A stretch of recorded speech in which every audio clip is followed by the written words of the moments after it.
Good morning, my name is Alma. I'm from the Sussex County YMCA, and this morning I'd like to welcome you into my kitchen. Today we're going to bake an old-fashioned classic, oatmeal cookies. And before we get ready, I just want to give you a small list of ingredients that you want to prepare. Okay? This also can be found on the back of an oatmeal box, or best known as vanishing oatmeal cookies. First thing you're going to need is to get 3 cups of oats. You're going to need some flour, some white sugar, some baking soda, salt, cinnamon, vanilla extract, 8 ounces or ½ a cup of butter, and 2 eggs, brown sugar, 3/4 cup, raisins, coconut. The beautiful thing about this recipe is you can modify it. You're going to use whole grain oatmeal, which is great and wholesome, and other natural ingredients. But you can add absolutely anything you want to this. Chocolate chips, dried fruit, anything that you like. I like it old-fashioned basic with raisins, and I like to add a little coconut to mine. So first thing you're going to have to do is get your oven preheated to 350 and prepare your baking sheet. A little tip on baking sheet is if you go ahead and use parchment, the cookies brown up nice on the bottom and they come off easy. But this is always a problem with it sliding around. So I like to take a little bit of butter, and I mean just a little bit, and put a little bit on each of the corners. And this helps to secure the parchment paper down so you don't have sliding. Last thing you want are your cookies on the floor. Okay, and we'll go ahead and secure that on, okay, so it doesn't slide. It's a little sticky. Okay. Next, we're going to prepare the cookie batter. We're going to need 8 ounces of butter. Room temperature is very, very important. Baking is a science, so making sure that you're following simple guidelines will make sure that your product comes out even better. We're going to go ahead and get this started. Soften up your butter. Okay. Blend it just a little bit. Okay. Once it's started, we're going to go ahead and add our sugar. I have pre-measured out 3/4 cup of brown sugar. And I prefer a little bit more brown sugar because it has a little bit heartier flavor to it, and a little bit less of the white sugar, which in this case, this recipe is calling for ½ a cup. I'm going to do even less than that. So I'm going to take my full cup and I'm going to measure down. Now make sure that you're using measuring cups that are comfortable as well so that you can easily read. ½ a cup of sugar. I'm going to go ahead and blend these items, okay? Get them nice and fluffy, well mixed.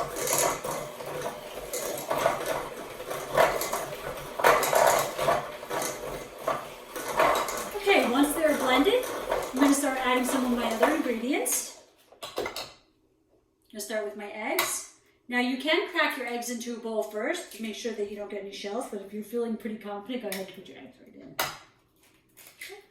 Okay, 2 eggs. I like to keep a clean towel to work with.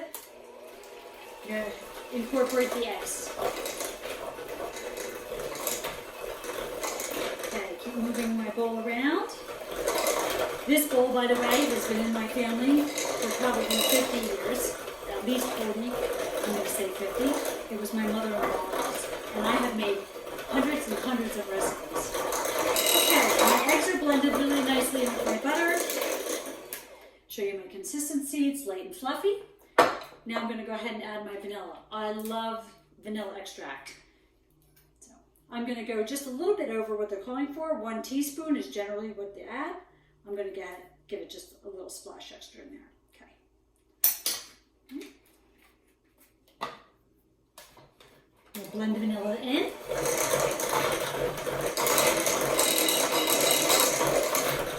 Okay. Clean your beaters off. I'm going to set this to the side. Now to start to add our dry ingredients. You can use a spatula. I prefer to use a wooden spoon. First thing I'm going to do is I'm going to go ahead and add my oats. 3 cups of oats, whole oats, not quick, old-fashioned. I'm going to add 1.5 cups of flour. Make sure again that you're measuring accurately. And this is a way that you can kind of change your recipe a little bit. So if you like your cookies to be a little bit taller and cakier, you'll have just a little bit more flour, 1.5 cups.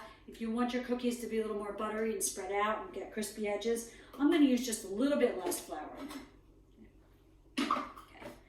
Going to need a teaspoon of salt.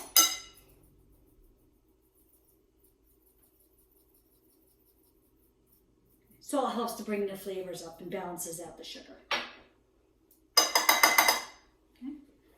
Baking soda, teaspoon of baking soda, very important. And cinnamon. Now, I like my cookies to have a lot of flavor to them. You can also add any additional spice that you'd like, but cinnamon's old-fashioned. I'm going to go ahead and put a hefty teaspoon of cinnamon in there. Like I said before, one of my favorites is adding coconut. You can also add dried cherries, apricots, dates, and some jumbo raisins. Now that I've incorporated, I'm going to go ahead and stir everything together. So simple, so delicious, so satisfying. The great thing too about these cookies is that they freeze wonderfully, so you can kind of portion out your cookies and make them last for a little bit. No need to eat them all in one sitting. Okay. Now that my oats and flour and other ingredients are incorporated, I'm going to go ahead and get this on my baking sheet. Now, I like a pretty hearty sized cookie, but you can make them any size you want, just depends on your baking time. Scrape this off. Go ahead and use my teaspoon here. Okay, everything is incorporated nicely. I don't want to over mix, I just want to bind all the ingredients together. Okay. Bring my baking sheet with the parchment paper liner. And I like to use an ice cream scoop. It helps me to keep things a little bit more even. Go ahead and scoop, and I'm going to do nice, generous size scoops. I like my cookies to have an old-fashioned look to them, so they're not all perfectly shaped. You can, of course, make them perfectly shaped if you'd like them round. You can also make these into bar cookies. My temperature has been preheated at 350. Finish scooping these on.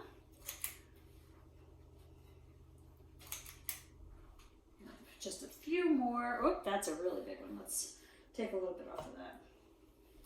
Remember, no tasting the raw dough. I know it's really hard. It's tempting. It smells delicious. Okay. Now, I like to just press my cookies down just a little bit to give them a head start. Yeah, that one's got a little crumbling. Okay. Make sure they're as even as possible. That one looked a little light. Okay. They're all set now in the oven.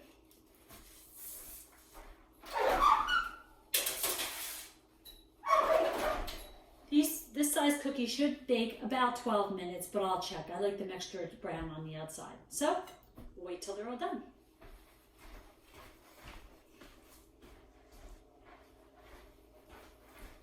Okay, well the cookies have been in there about 6 minutes. They are larger, so we want to give them some extra time. It's really important that midway through that you rotate them to make sure that they're cooking evenly. Unless you have a perfectly calibrated oven, sometimes they don't cook. There's midway through. We're going to go ahead and turn the tray around.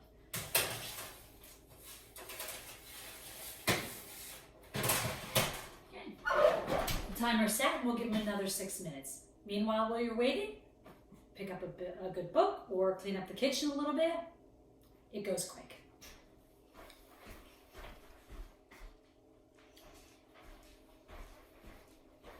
Okay, well, welcome back. It's been a little bit more than 6 minutes. I chose to leave them in there more like 8. So let's take a look. Looking really nice.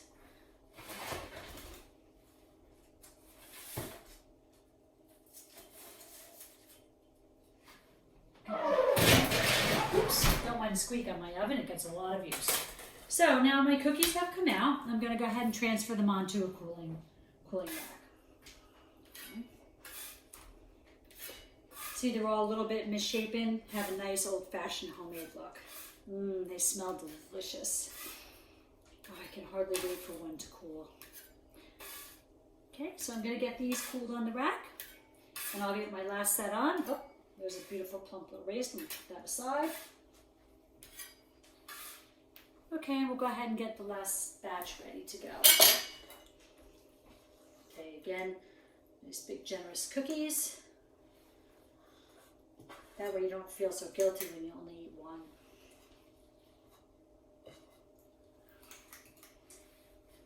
I can't not think of my mom every time I bake. She's the one that really got me into baking for so many years. She spoiled us with such incredible treats.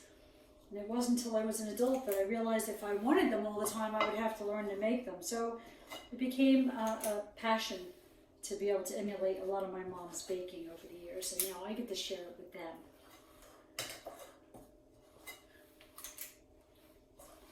And holidays, of course, and celebrating special occasions are my favorite. Okay, so we're all set. Okay, we have our bowl cleaned out. I'm just going to go ahead and push these down just a little bit. I don't want them too flat or too fat. I should say I want them to flatten out just a little bit. Okay, and these are going to pop back in the oven again, probably a little bit longer than I had originally anticipated. So we'll just keep an eye on them.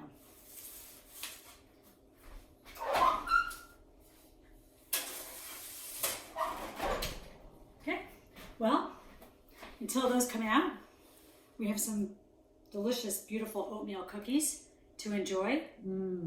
See the steam? I'll let that cool down a little bit. I can smell the fresh cinnamon. Great thing to do with your family, for your family, with your kids. Everybody can join in. So until next time, enjoy. Thank you for sharing this time with me.